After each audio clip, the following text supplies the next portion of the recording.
অবশেষে দক্ষিণবঙ্গে প্রবেশ করলো বর্ষা। তবে বর্ষার তালিকা থেকে এখনো বাদ এই 10 জেলা। কোন কোন জেলায় এসেছে বর্ষা, আপনার জেলায় রয়েছে কি, দেখে নিন সেই তালিকা। উত্তরবঙ্গ তছনছ করার পর অবশেষে দক্ষিণবঙ্গের বেশ কিছু জেলায় গত 21শে জুন দক্ষিণ পশ্চিম মৌসুমী বায়ুর প্রবেশ ঘটল। যদিও দক্ষিণবঙ্গে বর্ষা প্রবেশের আগে গত বৃহস্পতিবার কলকাতা সহ বেশ কিছু জেলায় প্রাক বর্ষার বৃষ্টির দেখা মিলেছে। দীর্ঘ গরম তাপপ্রবাহ চলার পর অবশেষে প্রাক বর্ষার বৃষ্টি এবং দক্ষিণবঙ্গের বেশ কিছু জেলায় বর্ষার আগমনের ফলে কিছুটা হলেও স্বস্তি ফিরেছে।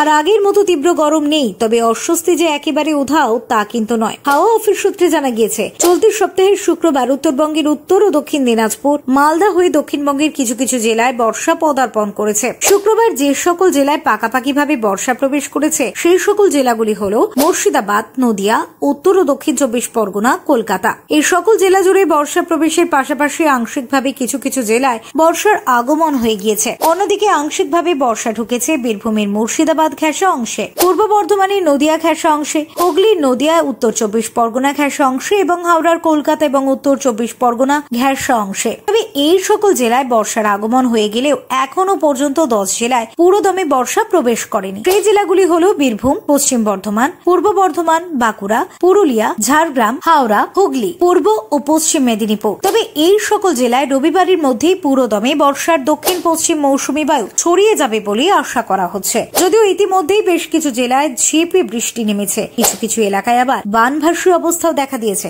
আপনার জেলার কি অবস্থা কমেন্ট করে অবশ্যই জানাবেন আমাদের। Bureau report, talk to time.